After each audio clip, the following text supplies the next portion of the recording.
Most people always think that the solution for lagging body parts is a different training split or some fancy stuff or whatever.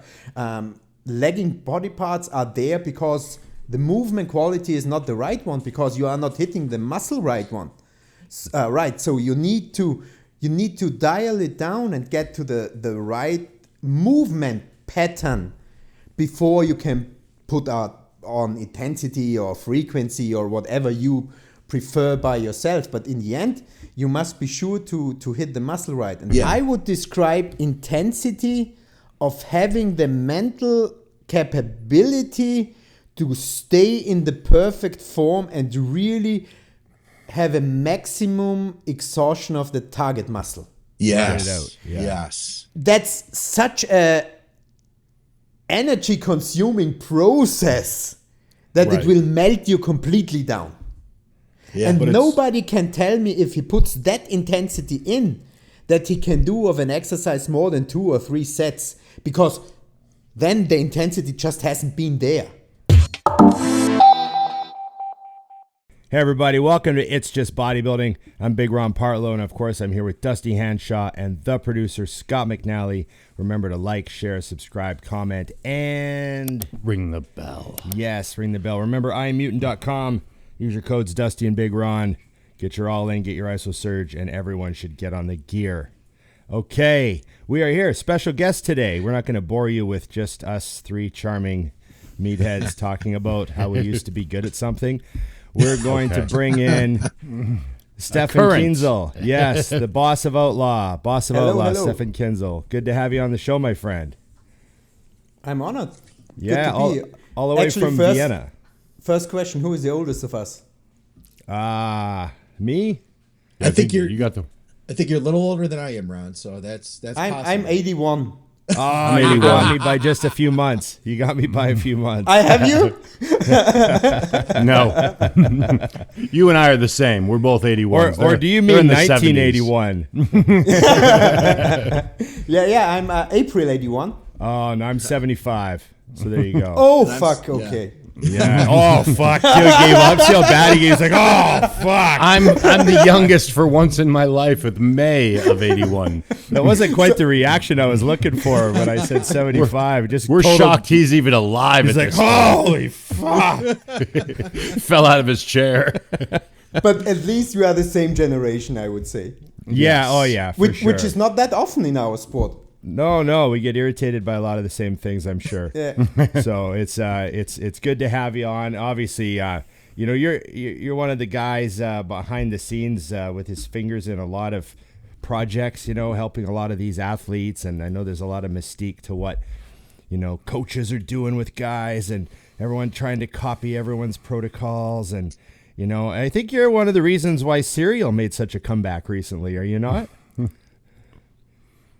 Yeah, could be. I just hear everyone that works with Stefan's got to eat cereal post-workout, so I don't know if that's what you're doing. Or yeah, I think, a lot of those things get back to my personal bodybuilding career and my my illnesses. So I have colitis ulcerosa, and I had a lot of bad episodes during my bodybuilding time, and that was also the reason why it was nearly impossible for me to build muscles.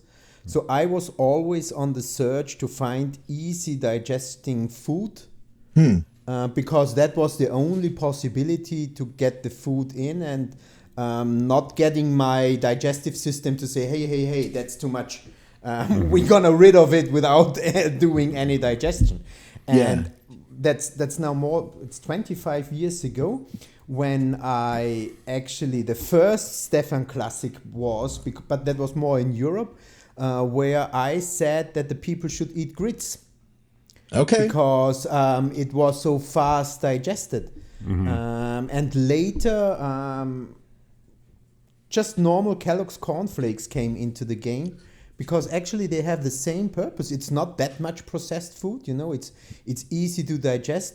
Most people feel like it's kind of a threat for you, so you getting something special and it's like chocolate or something like that. But it has the purpose of feeding the nutrients with fast digestive carbohydrates, especially if the base is corn. Very good after training. Easy, plain, cheap, good stuff. Mm-hmm. It worked for Ronnie. Ronnie ate grits. So if it worked for Ronnie, it worked for Amos, right? Yeah, I remember that's a sales video. Up here in Canada, we don't see grits on the shelf. So we were all watching Ronnie Coleman's videos and we were like, oh, we got to get some grits. Because, and if a friend was going to the States or something, we'd be like, oh, can you bring us back a box of grits? And this is a Quaker grits, that used to be a thing. It's really funny. And of course, Masterpiece barbecue sauce. We always wanted in Vienna, we had a store which was called Bobby's Food Store. He was importing British and American food. Okay. So you were able to buy that, 250 grams of grits for about $10. Oof. There. And I went there, always bought everything of them and ate a day $10 of grits. But what I never managed to get was that fat-free cheese he had. Oh, right. Yeah, that was the kicker. The fat-free cheese and the Masterpiece. That was really the kicker, the fat-free cheese on top. Yeah. But you got to go to a good American Walmart for that. You got to come straight to the source, The classy place. But actually, Ronnie was my first, I would say, my first idol in that sport, I started to train when he was on his prime. Mm-hmm. And that great Mitsuru Okabe movies. Yeah. We I think they went randomly the whole day. Yeah. Every day before training, after training, I was just watching Mitsuru Okabe. Yeah. The original pure documentary of bodybuilding. Watching Jay eat bowls of oatmeal. That's how I grew up. But the most fascinating thing for me of the Ronnie videos was always Ronnie going into Black Eyed Peas. And ordering his meal and picking out the corn or peas or whatever it was. Why did he never order it without it? That was part of his process. Part of the magic. Let's talk about your beginnings bodybuilding. I know that from what I've heard, like you mentioned with the colitis, always trying to find foods that were easy to digest. How do you think, what's your bodybuilding background and how do you think it affects you and molds you as a coach? Obviously the colitis is a big part of that. You have the tricks and workarounds for that. What other things do you think, are kind of your experience based? I think one big thing is that I studied medicine. So when I started bodybuilding, I was that rock and roll guy playing in a black death metal band and living the life of rock and roll, got fat and ugly. And then a doctor said, it's not so wise to keep that lifestyle. Maybe you should do something. And then my brother bought me a yearly membership in a gym. And actually, I went in and it was love at the first sight. Everything was for me so logical. I'm Asperger autist, so I need everything quite clear, quite direct, and I need to go through a pattern. And bodybuilding actually is just like that, Go there, repeat, make it better, repeat, make it better, repeat. So it was just fitting so well my personality. But my own path was quite difficult because when I started, I had that colitis problem. I was heavily asthmatic. I had a broken spine. I had a torn chest. I had a part artificial knee. I had a 7-time broken arm. So when I started bodybuilding, I would say handicapped. So how many times did you fall out of an airplane? 7-time broken arm. Stop talking back to your mother. I got to interrupt him at some point. Then he gets to the 7-time broken arm. I got questions. Yeah, my mother said at the time I was running somewhere, I was running against something. Mm-hmm. So you broke your arm 7 times just being hyper? No, sometimes, for example, I broke I did downhill mountain biking. Okay. I broke my arm, and because in that season I broke it 4 times, the 5th time I didn't tell my parents, and I just went to school with a broken arm. That a boy. Because I knew I would get into serious problems and they wouldn't allow me to drive the bike and all that stuff. So when I started bodybuilding, everything was a little bit more difficult. And I had to go more deep into movement patterns. For sure, the medicine study helped me because anatomy and all that stuff, where muscle runs, how they are innervated, how the movement is. So I was really fast and good in developing training skills. Mm-hmm. On the other hand, I need to develop very fast nutrition skills because of my personal problems with the digestion. And the third thing, I was quite fast with developing chemical skills because I was just studying medicine. And in that time, I had my pharmacology seminar.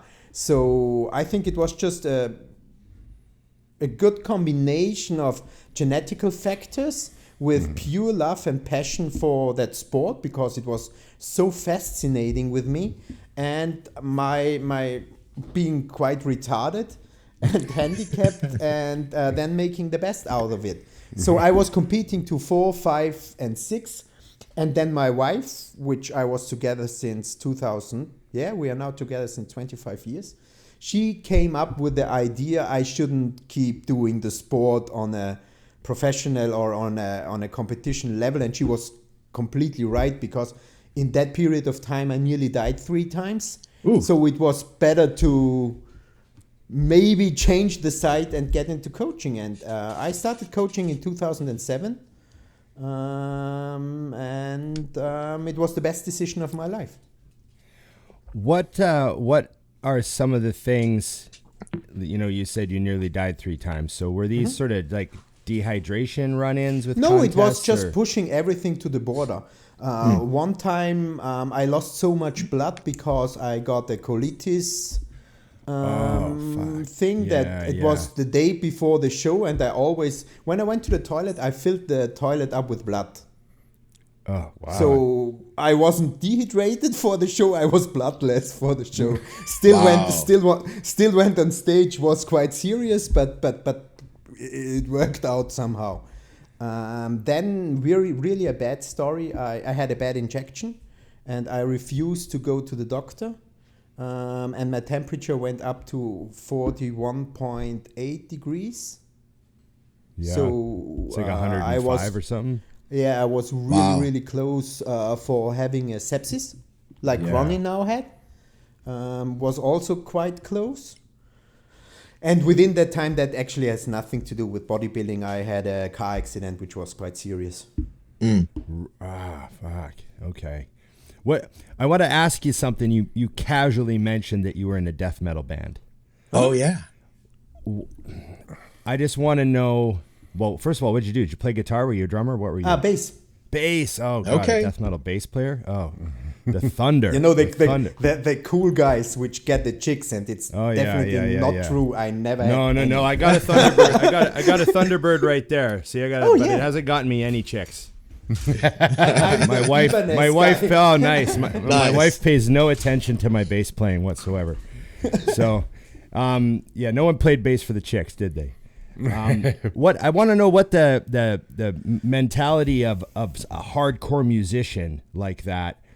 What are the parallels to bodybuilding? Like it's just like repetition and discipline. There are complete parallels. Everything I did in my life was pushing it to whatever is possible. I'm always striving for the best performance possible within any individual or even when it comes to my part. And I come out of a musical family. I had a classical scholarship with 2 cousins are playing at the Philharmonics, but I was the black sheep of the family. I started with clarinet, but then I turned into bass and went the dark side. The dark side. It's completely the same with bodybuilding. Try to learn a correct movement and get better in it.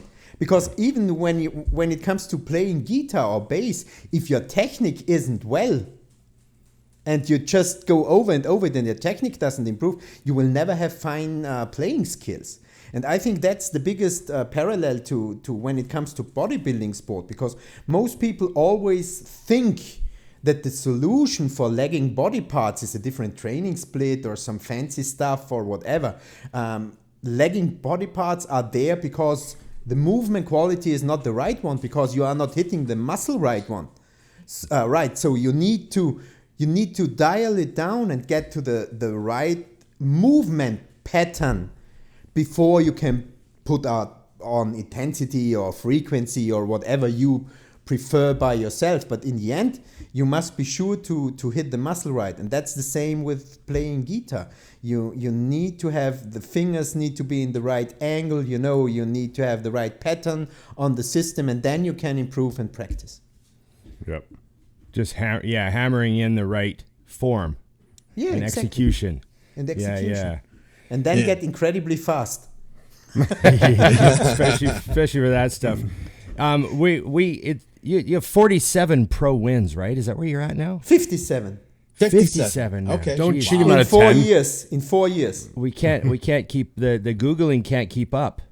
Yeah. People aren't updating your Wikipedia fast enough for Google. No, it was quite good 4 years now. Yeah. Damn. That's wild. What do you think you do that makes you good at coaching bodybuilders your way? I think the biggest difference in me to some of the modern coaches, I would say most of the old school coaches are the same than me, is that will to win. I want to win. I don't want that people like me. I don't want to tell them the things they want to tell just to stay my customers. Mm-hmm. If they say it's getting boring and I want a different training split because I think then I will grow, I will say no. We go over your movement. We analyze your intensity. You have to invest more time in that. So I just want to win. I don't want to make people happy. I was always happy when I won. love that. Yeah, that usually comes then. But the way to that is I really recognize that these times, people or customers or athletes want to get entertained somehow, Yeah. or want to feel whatever special, or want to get always new things and running after new things, searching for the Holy Grail. And there is no Holy Grail. It's pure fucking work, doing every day the every same shit, and getting better in what you need to do, and getting better in what you do, and put passion in it. That's what brings success if you have the right genetics for it. Mm-hmm. But it's just not that entertaining fancy shit which will produce winners. We completely hear what you're saying. There's an entire generation of competitors that have been kind of sold the idea that there's a lot of fun in I'm not selling this well, it can be fun, right? If you are the right person for it. The fun has to be in the training hard, like switching the program. Where's my new diet? Where's it's the fun is fuck. I'm better than yesterday. Yeah, that needs to drive you and motivate you. Yeah. That I've done the same exercise now for 3 weeks. I want a different one. And the exercise you did for 3 weeks is still done shit, Yeah. Right.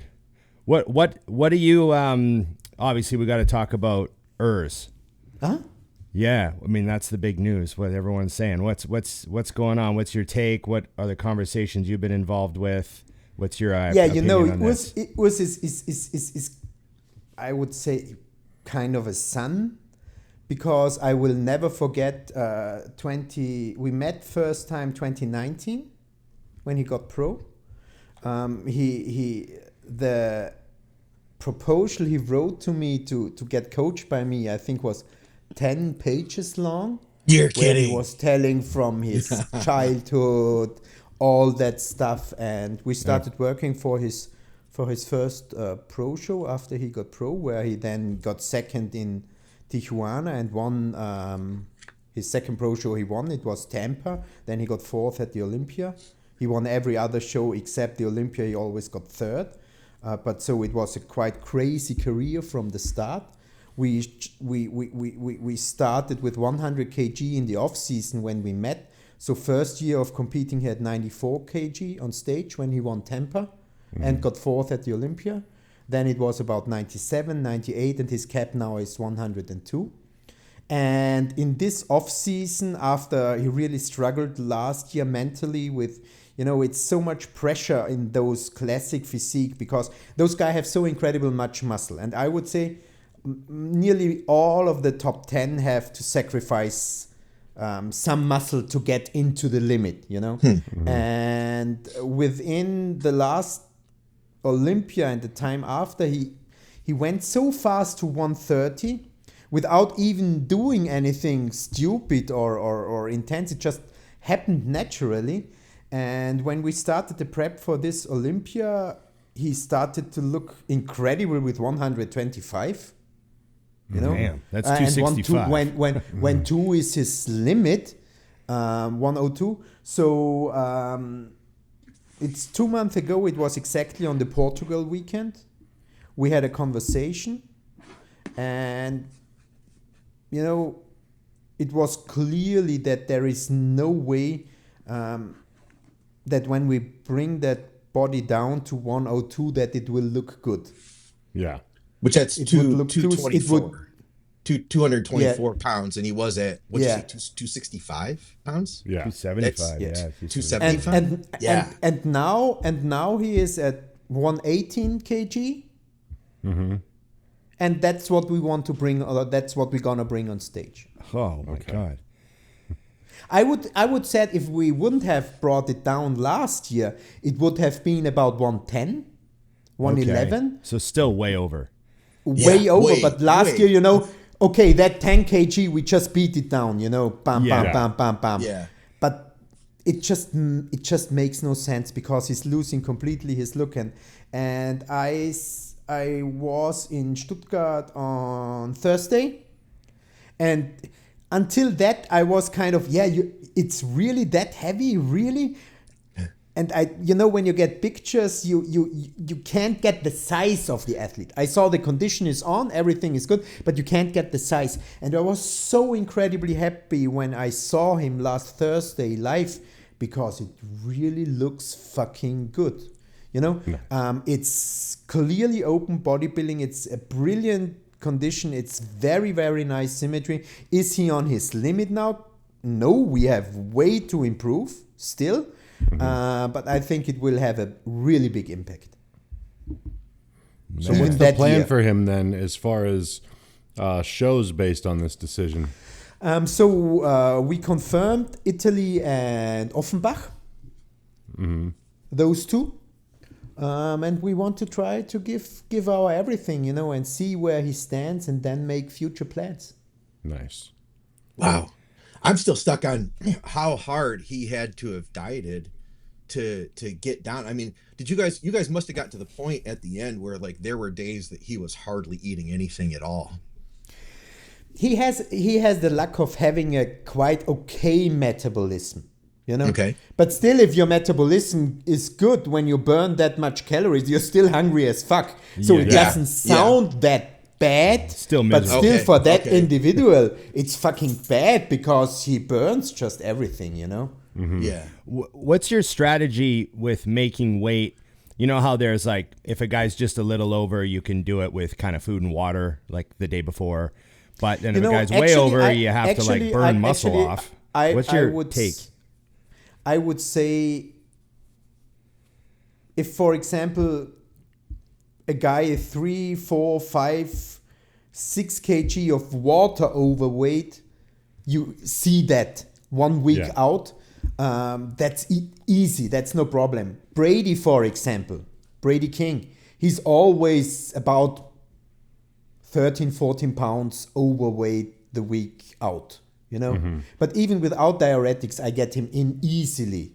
With just fasting on the weight-in days, having a little sauna, sweating a little more. So that's not a problem if you are a water guy. But the problem with Urs is he is not a water guy. He is naturally dry. There is no water to remove. Right. So you really need to bring down the fucking tissue.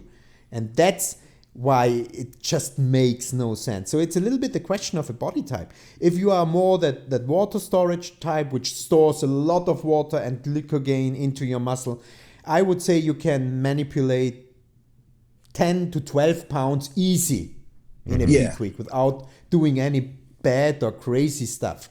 But you need to be that storage guy. If you're not that storage guy, you will have a hard time. Yeah. So let me ask, with the weigh-ins then, say for the Olympia this past year, what would so he had to make weight, and then how long did you guys have after the weigh-ins to fill him back out? Do you have like two? I'm not sure the weigh-ins were. You know that's what I wanted to say. There is no filling out of the muscle you lost because he's not the storage guy. Yeah. You know, that's just. It's gone. It's gone. You know, he was always filled out very, very nicely because he was full, dense, pressure was there, skin was bursting. But still smaller. Thing he needed to get in was not the loss of muscle glycogen or depletion. It was to get him in was burning substance. To beat him down and in. That's the big difference. But I really think that's a little bit part of the game of all supreme classic physique guys. Because if you sit in the audience at the Olympia, you see that difference of the top 10 and the others. You see that they come from another muscular level. You know? Yeah. It's just the graininess, the quality, the separation quality. It's really sucked down and burned in and cut in muscle. So I would say that's the biggest difference. You know, too, and I've seen heat treated. There's a genetic factor to who can look good depleted too. Like I got depleted and I didn't look like I lifted weights anymore. And you take like a guy who's really good and you get him depleted, he still looks good. Like there are guys that will still maintain their shape and their look. So I kind of I'm getting a perspective on classic that maybe I hadn't had before talking to you right now. For example, Cosema is also a good example. He competed or he got his pro card in Open Bodybuilding. He got fourth, Cosema. Oh, okay. The Spanish guy, the incredible shredded mother, crazy guy, you know? Yeah. He got pro in Open Bodybuilding and he got at his first pro show was Open Bodybuilding and he got fourth. Roman Fritz got fifth. Right. So he beat Roman in that show. And for the next year, he decided to get down 5 more kg and do it in classic. Right. And he was already inside out with that extra 5 on him. Exactly. So, yeah. So that's a whole nother level of shredded at that point. Yeah. Exactly. It's really, like you say, it's a whole other level of shredded. Mm-hmm. Well, the other thing that's interesting that I see from watching and knowing these guys is some of them I feel like they must have hollow bones. Like you see Mike the Badass and you're like, how are you making weight? You look like an open bodybuilder. And he's easily making weight. It's mind-boggling. I think there are 2 factors. The first one is that they really beat the fat and the condition down like most open guys wouldn't believe. So most open guys who would be similar condition to those classic guys would maybe 10 pounds lighter. Plus, yeah. Yeah. The second thing is they all have no weight at their waist.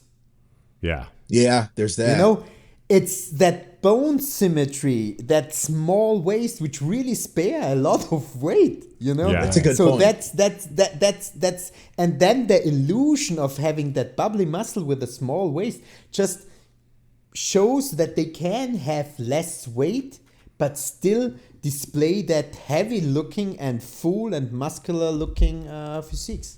Agreed. I wanted to ask you about training because we, Dusty and I and Scott as well, we come from, a lot of like progressive resistance. I come from the Dorian days, like that sort of stuff. And your training is along those lines, isn't it? It's focused on intensity, not volume. And it is, but it's not that I would say volume doesn't work. Right. Mm-hmm. I have a clear idea in my head.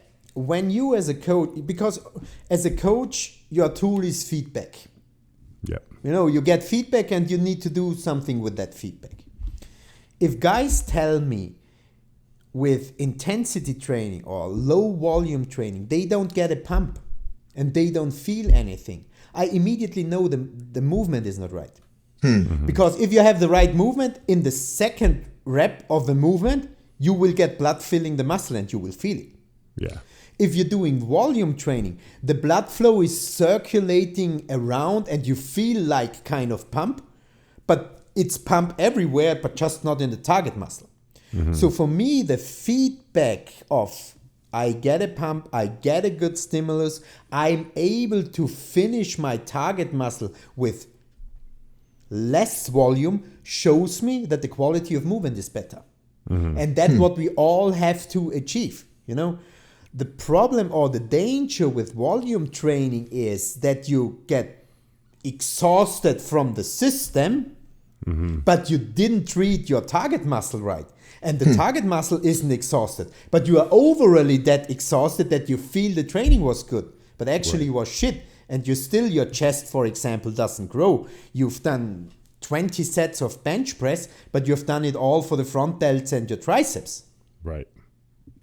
So that's why I think, especially, that sounds kind of strange for beginners or people who are not that advanced, a low volume approach can be easier to really learn the quality of movement, which in the end will lead to more muscular stimulus and growth.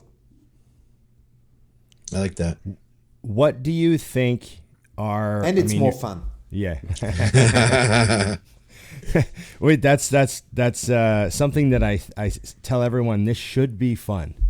You know, you at should the end like of the it. day, you should like what you're doing. Like I get the vibe that some people think the whole process is misery, but they're just, if I could just get the outcome, then I'll enjoy it. Yeah, And, that's completely wrong it's mindset. just a Imagine if you are a cyclist and you need to drive 500 kilometers or miles per week and you don't like it, you will be a miserably bad cycle driver. What are some of your I mean, your reputation, obviously guys go to you because they see that your clients are shredded and they see someone win shows and I'm going to get the boss of Outlaw to help me. What do you think drives your reputation for the conditioning? Like what do you focus on to get someone conditioned on stage? What are you doing? What are the things that you kind of think are your protocol? I think that changed a little bit over the year with a lot of discussion with Steve or Tyler or other judges, is to understand how bodybuilding is judged, you know. When there would have been the Stefan 10 years ago, he would have said shredded to the bone is always the right thing. Okay. You know, as shredded as possible. But I would say there's the right shredded for every person. And you need to find that balance. If you have shredded glutes, but you completely lose your legs, or whatever it depends a little bit on the class you are in. Yeah. But you might be fucked up. So there is a sweet spot for everyone, and also shredded is or what most people out there understand as shredded. Let's take for example shredded glutes. You know, if you have shredded glutes, it's not only based in if you are dry and have no fat. It's how the muscle is structured. You know, right? How good the contraction quality of that muscle is.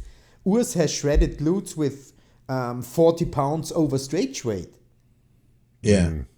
But he has no shredded back because the contraction quality he has in that muscle and the muscle density and the muscle richness is not that high as in areas he has a good contraction quality. The same is for quads. You know, people who are able to contract their quads incredibly good, like Branch or Kai Green, they have that super striated quads, but that doesn't mean that their quads are more shredded than Phil Heath's quads, who hasn't that much striations.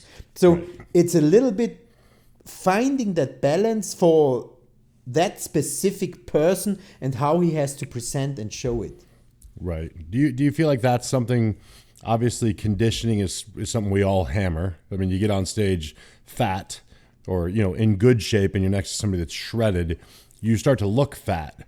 But I do feel like there's a line there where a lot of people lose, where I really think that coaches or the athletes need to be looking at their photos and saying, okay, but when my glutes crossed this mark where they were all the way in, where did my quads go? Where was my chest is full, you know, and start really analyzing the whole picture, because you have to ask yourself, would the you with shredded glutes win or lose to the you that had slightly feathered glutes, but you were blown out full?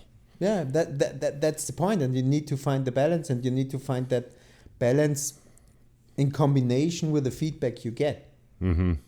William, for example, is the point. You know, we displayed a lot of different looks with William last year in Portugal when he won, in Dubai. Congrats, by the way. Second.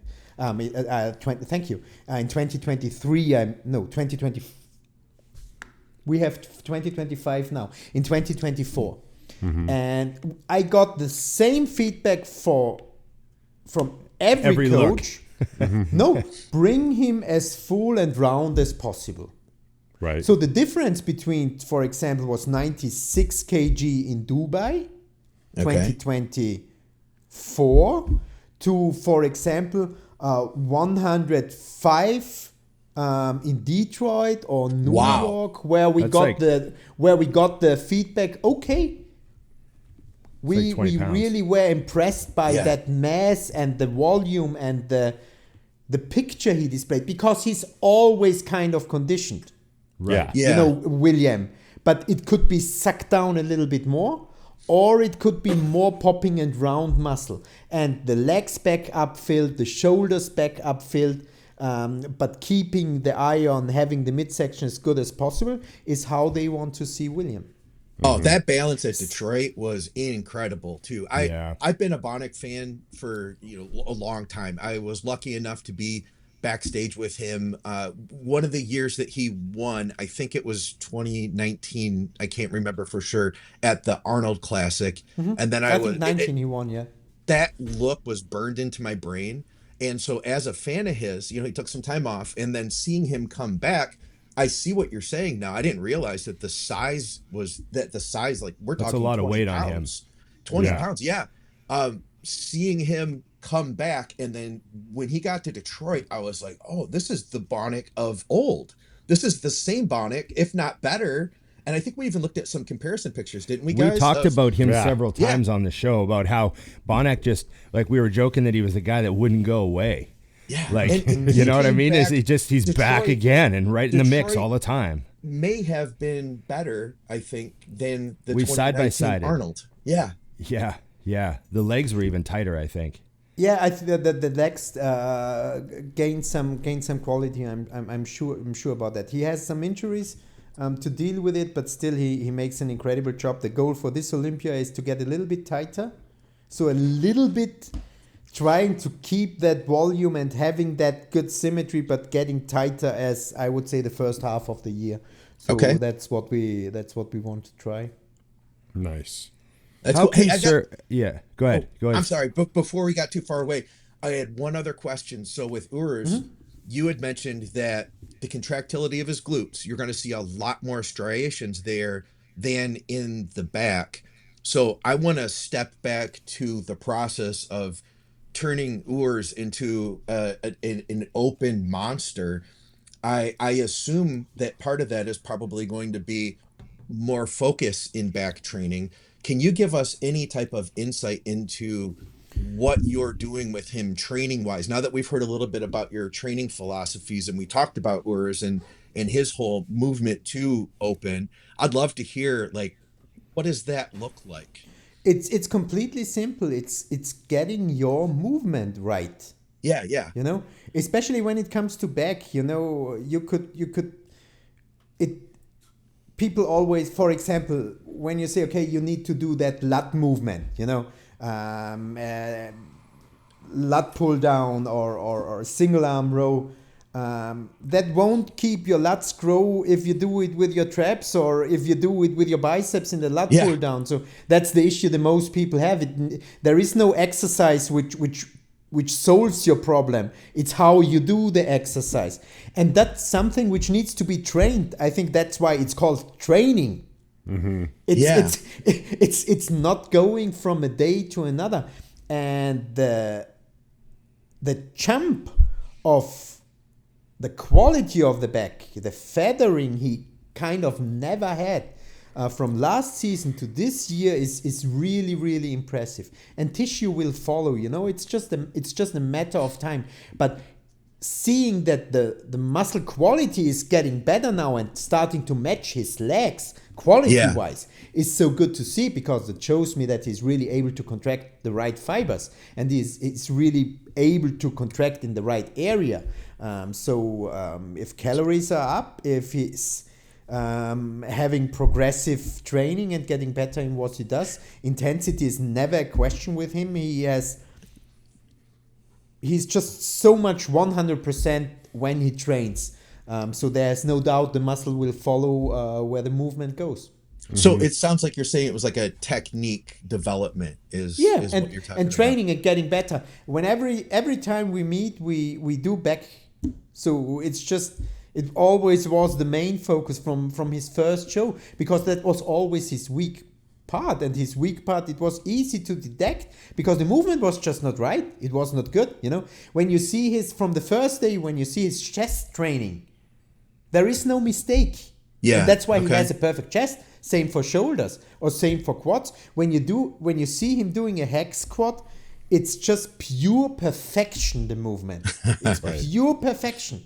And that's why they have that crazy quality.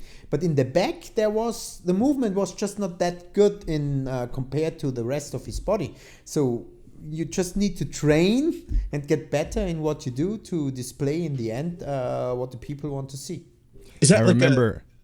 Is it like, I'm sorry, I'm trying to just dig deeper because I want to understand. And is it like a range of motion thing, or how do you do that? I guess that's what I'm getting at. It's how you can control it. If we take the back, we have the lats, we have the teres, we have the rhomboids, we have the traps. And if you do a movement from the front to the back, you can use all of those.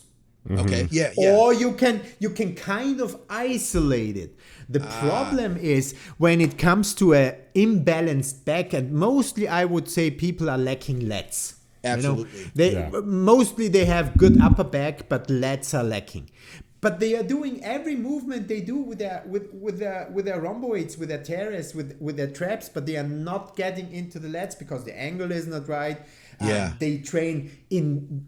The problem is also that the body is an asshole, If you get an imbalance and you ramp up intensity, your body will always take the strong muscles and keep the weak muscles by side.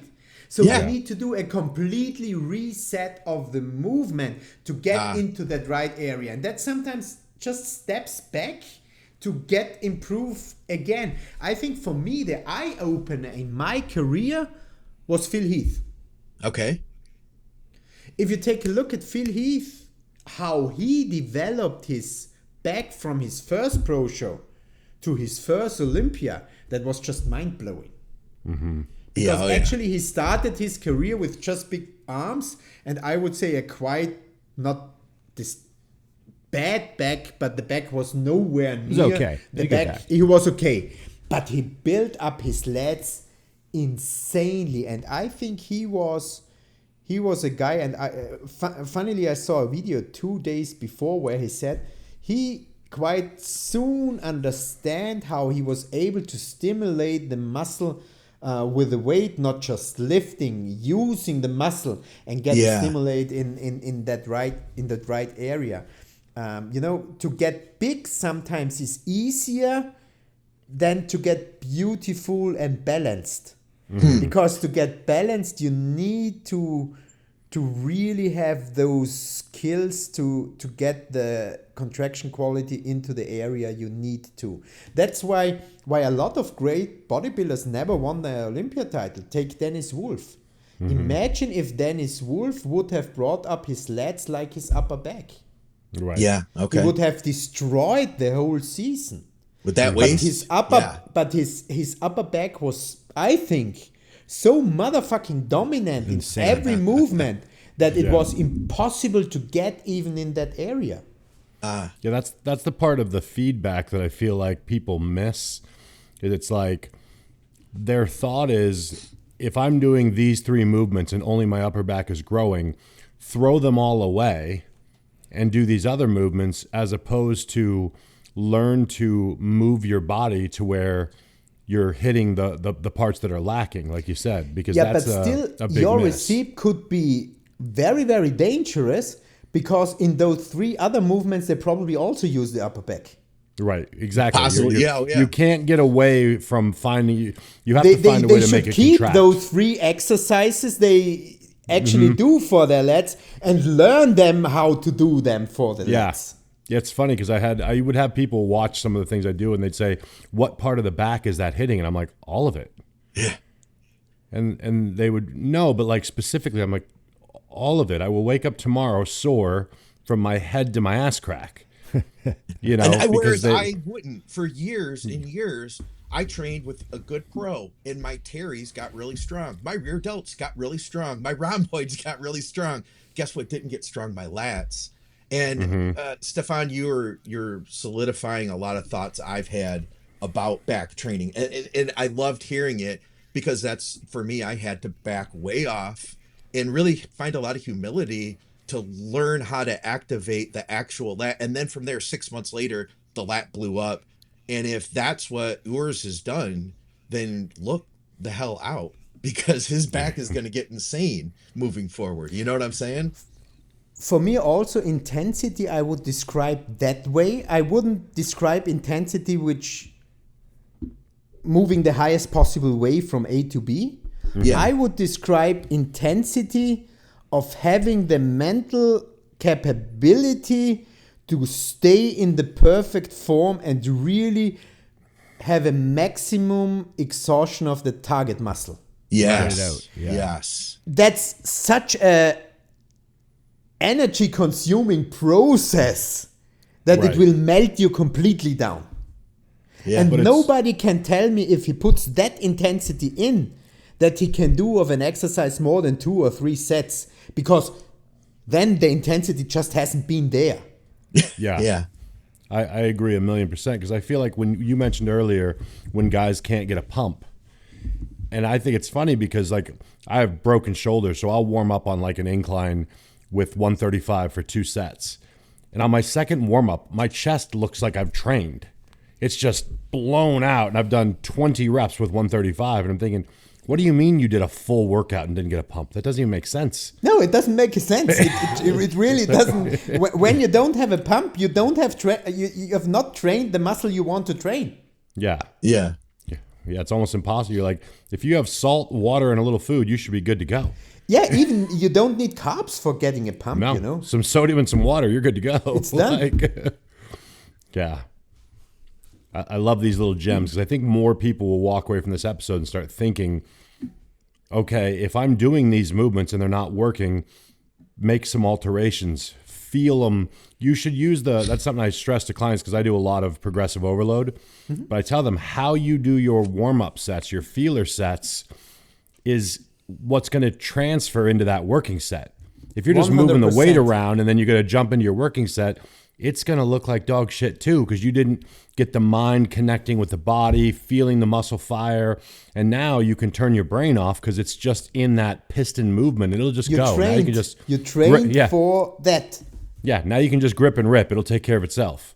100%. I'm completely with you. That's why warming up is, I would say, the false thing, even in German. It's just bad to say warm up, because everybody then thinks it needs to do super fast reps and doing 100 reps, but it should be a preparing set or something, which really you get into the movement, you perfect the movement, you have the right seat position, you have the right angle, the machine is done correctly, that you can hammer the set where you go all out. Yeah, I think that's key too, especially because we'll do a lot of like timed eccentrics. So like a 4 count. And I tell them during your warm-ups, because you're not pushing hard, you're literally saying in your mind, 4, 3, 2, 1. And if you've done that for your 4 or 5 feeder sets, by the time you get to your working set, that's just the speed you're just going to naturally move at. You don't have to count anymore. Your body just knows to move at that pace. You know what I mean? Yeah, you're right. I love it. That's I love awesome. that. I love that we were able to dive a little bit deeper into this. I had one more thing to say about Urs from earlier was I'm not surprised he's going open because I saw him in Toronto one time in the off season, and his calves were so humongous. I remember standing, I said hi to him, and then we were kind of just talking with some people, and I remember staring at his calves and being like, there's no way anyone in the classic division on the planet has calves that big. He There's never no trained way. them. He never trained them. In the off, I couldn't Never. believe how big they were in the off season. Like, he was blown up. He looked heavy, like 275. I was like, how in the world how is he classic with calves that humongous? Like 20 pounds in each calf. Like, making weight was just shrinking his calves. It was crazy. So I'm not I think surprised. his calves are so. He really never trained it. I think they are so big because his first professional sport was actually breakdancing. Oh, no kidding. And I think that those jumps, and Never all know. that stuff The just hopping made around. them work Good work neuromuscular perfectly. connections. Yeah, Yeah. 100%. We had Matarazzo on. We did a video of him the other day, and when I had met him, he credited his calves to boxing. Yeah, Okay. sure. Yeah. Yeah, he's like, I was on my toes for the pop. first 15 years of my life. He's like, yeah, I train them now, but they were huge when I started. I remember I asked Dallas McCarver about his humongous calves, and Dallas told me that his mom used to yell at him all the time because he walked on his toes. Oh, really? She said he said his whole childhood he walked on his toes. He went up and down on every step, and his mom would be like, "Quit walking on your toes." And he was like, "Oh," like it was just a habit he had. And then you fast forward, and he had these enormous calves, and you just wonder, like, So was any of it you that are connected? watching that don't have kids yet, teach them to walk on their toes. I was like, I wish my mom would have made me walk on my toes. Yeah, I gotta it just tell makes you something, wonder. Ron, I gotta tell you something. That was the same. You did the same thing? I did. Oh, That's how my no. calves got where they are. Oh, that's how you got those? Oh, man. Never trained them in my life. Missed out. I missed out. Our drummer also had that calves, of playing the double bass. Just Oh yeah. Oh, they just blew up. That's funny. We got, obviously you've worked with like an incredible list of people. You've worked with like, so many great pros. We're just, I don't know, like, it's hard to know we're up to speed if these are all still your guys, but I just wanted to throw some names at you and just see what your reaction is. Like, do you have a story or any comments about working with them or what they were like? But what about, we already talked about Bonac and Urs. What about like Brett Wilkin? I see huge potential in Brett Wilkin, and always it's so funny because I think he's younger, but he's not as old as we, but he's actually quite old. And what I like in his body is that body is still so fresh. That body is still so popping. He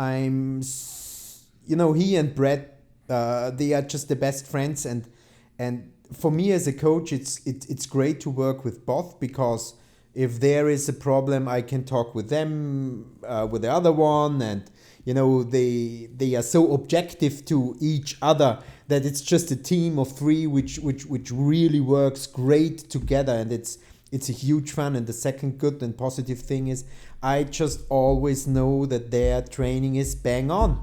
Oh yeah. Because when those two are training, there is no prisoner made, because they are just completely nuts in how doing it. And I'm really looking forward to see him the first time this year on the Olympia stage, because last time he missed it due to his stomach problems. It seemed that we have to solve everything. Everything is really running smooth now, and I'm looking forward. And then obviously Martin. What's the take there with Martin? Just, obviously they're a great team. You mentioned. I still believe Martin is one of those special guys who could get or will get, in my opinion, to the complete top of that sport, because he brings a lot of intelligence into that sport. The way he gets and does things, they are clearly incredible. He's super young. We still need some density and quality in specific muscle groups, but it's all going into the right direction. I think it was a big surprise last year's Olympia. Nobody has thought about that could happen. No. We thought that could happen, but this year is different. The pressure situation is definitely something which is new. Right. But also now, 7 weeks out, today's check-in have been very, very, very optimistic. In New York, we went for Pittsburgh, getting him as full as possible on stage. After discussion with Steve, he said he's anyway round and we should go back to what we did at Olympia, not to catch up some size, because he need to be the super shredded guy still with round muscle, and he always has round muscle. So that's the strategy for that Olympia. Nice. What about Clarida? I love Shaun. Work equals Shaun. That's in the dictionary. That's just in the dictionary. He's something else, isn't he? Just incredible. It's his work ethic, his drive to win, his will to win, it's just great. He really brought up the legs. He's doing a great job in that. He's doing a lot of work in getting his best midsection, which could be possible with that incredible size he has. Yeah, he just has the bad luck of being that short. Otherwise, I strongly believe he could be that guy who could dominate even open. Yeah. If he would be a little bit taller, because it's just his muscle mass is just fucking ridiculous. Yeah, you make him 5'10", he's a multiple time Mr. Olympia champion. 100%. It is amazing to, you look at pictures of him like last year, the look he had, like the craziest look, by himself on stage. He's one of the greatest bodybuilders of all time. Hands down, as far as the physique I see goes, it the same. Hands down, easy. I see it the same.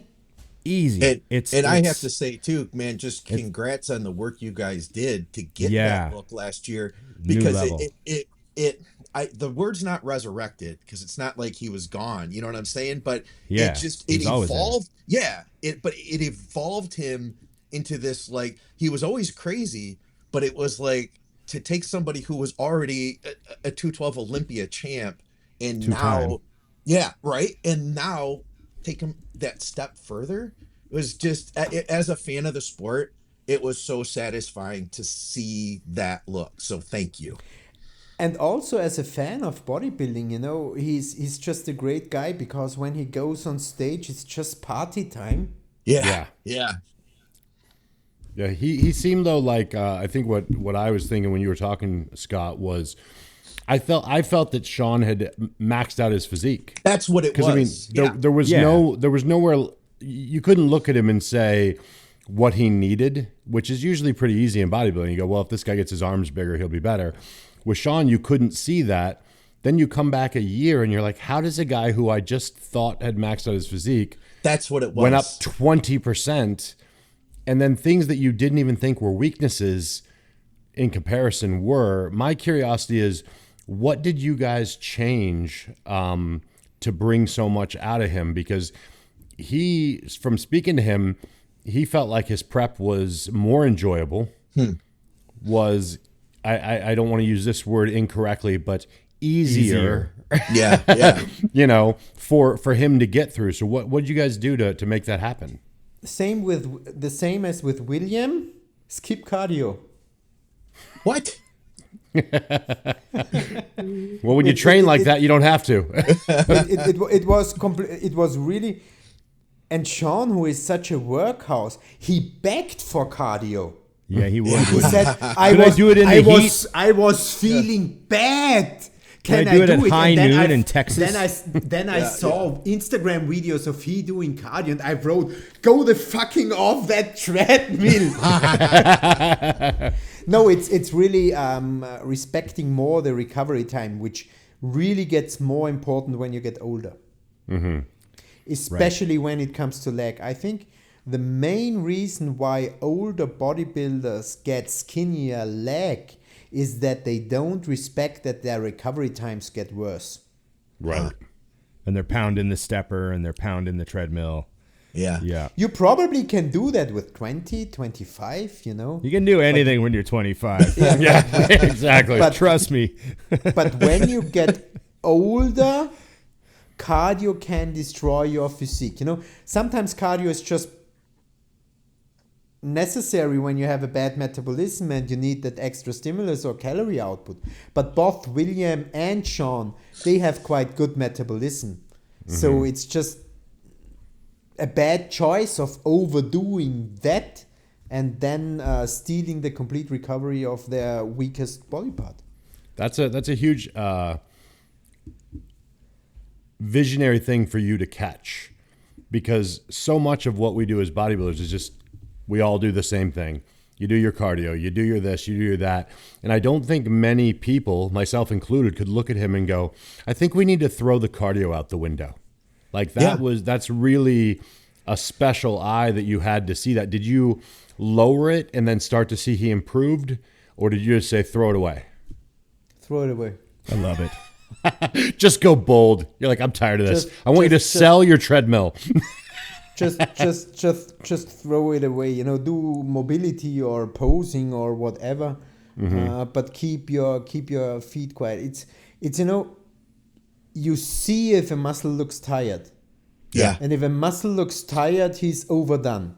Right. So you have two options: train it less or do less cardio. And as we are not marathon runners, we are bodybuilders. Hey. The decision is quite easy.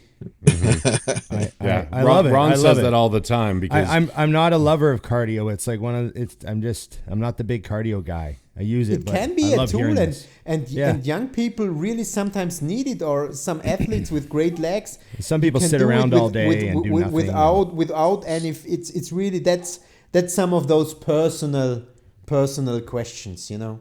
Yeah. but I think Yeah. that that's one of the things that gets lost in the less experienced coaches is you'll see the athlete spending more time doing cardio than they spend training, and you're like, well, are you a cardiovascular athlete or are you a muscle athlete? The lost Because it specificity. doesn't make sense that you're spending more time and focus on the thing we're not really trying to do. You know, you see these guys doing 2 hours of cardio and training for 45 minutes, and you're like, Yeah. Yeah. makes you question it a little bit. Yeah.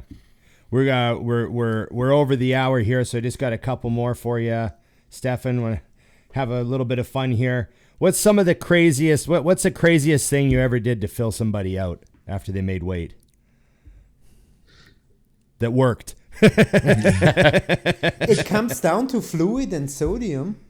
Yeah. You just got to run a bunch through them and let them. And you know, it's really, really important to respect what a body is able to digest. Yeah. Yeah. Nice. And there are certain limits for persons, and carbs is just one point, but sodium and water is definitely something which can get you to fast results. I'm not that junk food guy, because it's just, you know, for me, or my kind of working, or some people just don't understand that, is doing something which I can exactly say what I've done, and afterwards having the feedback, and if it hasn't been 100%, change it to the next time. right. Yeah. But you need to keep on track, because otherwise everything you do is just motherfucking luck. Yeah. Right. You know that I throw in something now here, and I throw something now here, and maybe it goes up, but afterwards we don't know what happened. It's just Yeah. not the way I want to work. Sometimes people then feel, you are not giving me that much attention because you plan it and do it in advance. Yeah, I need to do that because I need to see what happens. or sometimes people think if you have now meal 5, if you change meal 6, you will see that 1 hour later. You won't see it. There's a process of digestion and blah, blah, blah, blah, blah. So you need to have a specific track and then go back after it if it worked or not. So getting filled out fast, I would say water and salt. Just run and a bunch that's not through so them. crazy. You got to run it through them. You got to run it through them, right? Yeah, I think a lot of people, they think, oh, I want to fill out 2 pounds, so I'll drink 1 liter of water because it's 2 pounds. But you have to drink like 6 liters to get any you are sweating, you're breathing, to get any of it whatever to stick and fill you out, and you have to process like 3 grams of sodium to get anything to really go into the cells. And people think the body is just like a math, like they think it's like a math equation. One. It's just not working. But there's all this heat lost and immediately. thermogenesis and all this crazy stuff. And actually the biggest fucker is cortisol.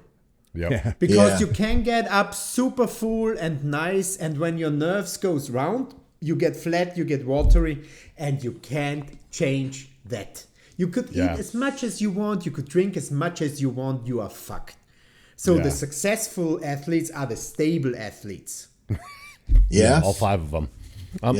We've all seen that. We've all seen people that look like $1 million, and then you hear from their friend like, oh, he's losing his mind in his room, man. Like he's going to like pull out of the show. You're like, oh God, what do I got to do to just keep this guy calm? He's like hours away from stage. Do you see, I mean, people think that these Olympia level guys, they all have it completely together, but how much extra management?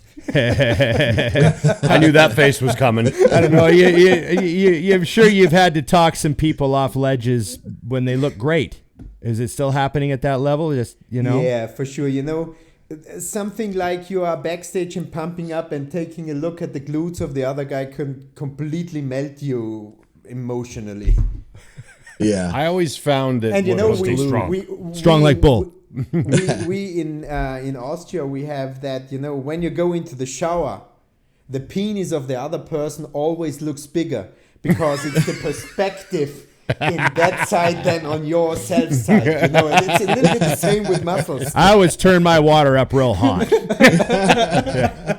You know what drew that to me when I was the year that Cedric won the Arnold Classic, I went into his room with Aceto, and he posed, and my brain couldn't comprehend what I was seeing. Mm-hmm.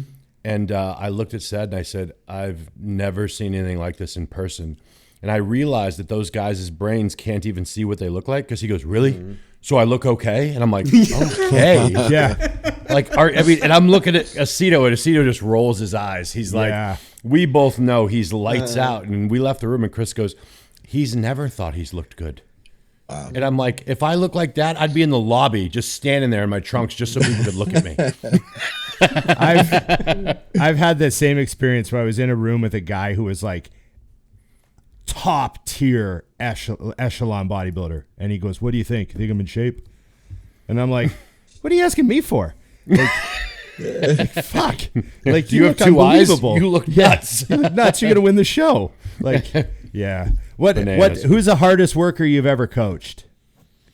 Rapid fire. Urs, Martin, Shaun. Yep. Yeah. Urs, Martin, and Shaun. Yep. What athlete is most likely to ignore your diet rules in the off season?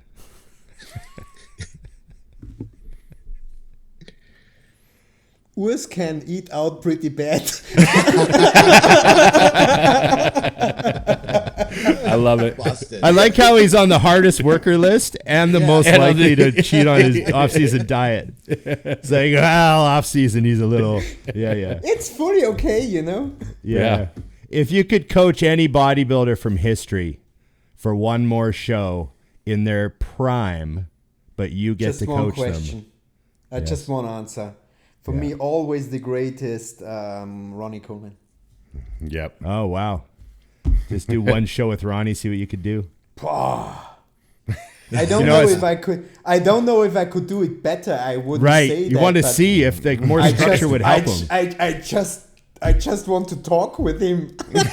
Right. You just want to see 292 in front of you in a hotel rorum. You want to look at the menu of what he's eating and then how he looks and go, this is what you're eating? Throwing away those dumbbells or that fucking shit. Being part of that is just...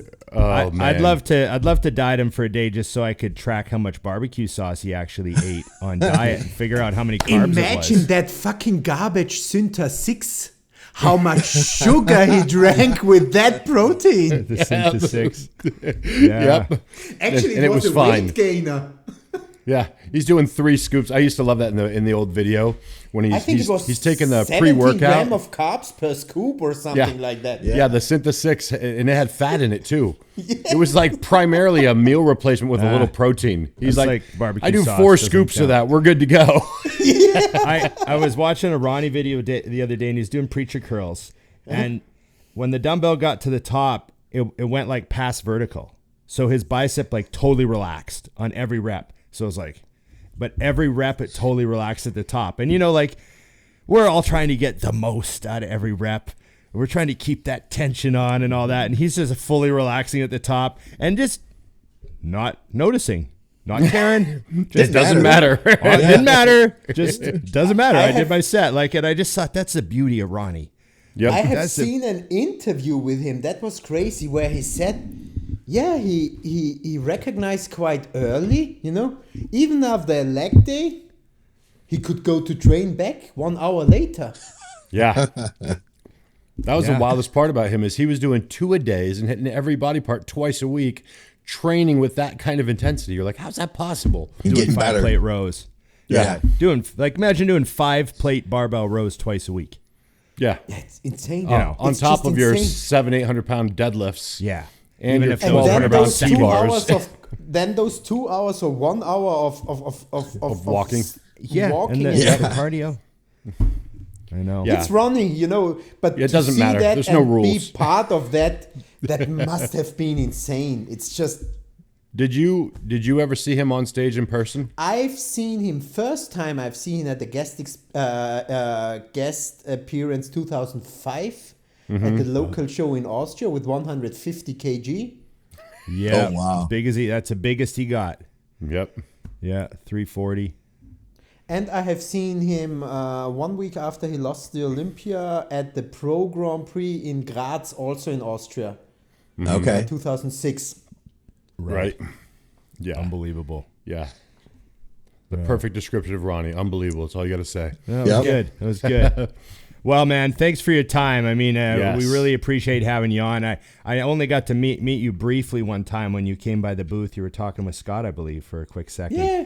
And but we've been wanting to have you on. You're right in the shit there with all these well-known and well-loved guys, and you're doing a great job. And it's good to see them. Thank you. Good to see I guys really that being their appreciate- best.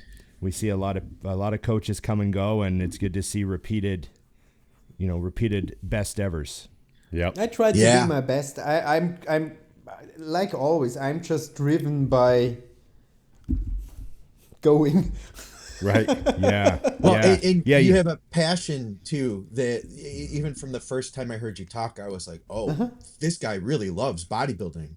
And it's Yeah, I a do. legit, real passion. And it's infectious too. So Yeah. I'm so glad that we could get you on the show today and share that with the audience, because our listeners, they're the kind of people that will really appreciate that. This is really cool, man. Absolutely. I'm glad we could do Absolutely. this. Thank you. One more quick one. Who knows the most about bodybuilding of all your clients? Who's on your level? Who's the biggest fan of bodybuilding? Michael Schneider. He's called Michael the Box. Mike the Box. He's a 212 pro, and I know Mike. I coach him since 2010, Yep. so 15 years, and He's a box. he just knows, especially when it comes to competition results, which he's just a freak. Right. That's cool. That's good to know. It's good to know. I appreciate that. So shout out to Mike the Box for being a walking encyclopedia. So that's Yeah, definitely. okay. Thanks, Stefan. We appreciate you. Of course, Instagram, You're your welcome. your boss of Boss of Outlaw. Yeah. Boss of Outlaw on Instagram. Stefan Kienzl. You bet. Thanks for coming on the show. Yes, sir. Big appreciation. Yeah, see you at the Olympia. See you there. Remember, everybody, like, share, subscribe, comment, and Ring the bell. And remember, Dusty and Big Ron are your codes. IamMutant.com. Get your ISO Surge. Get your all in. And everyone should get on the gear. Okay, remember, everybody, it's just bodybuilding.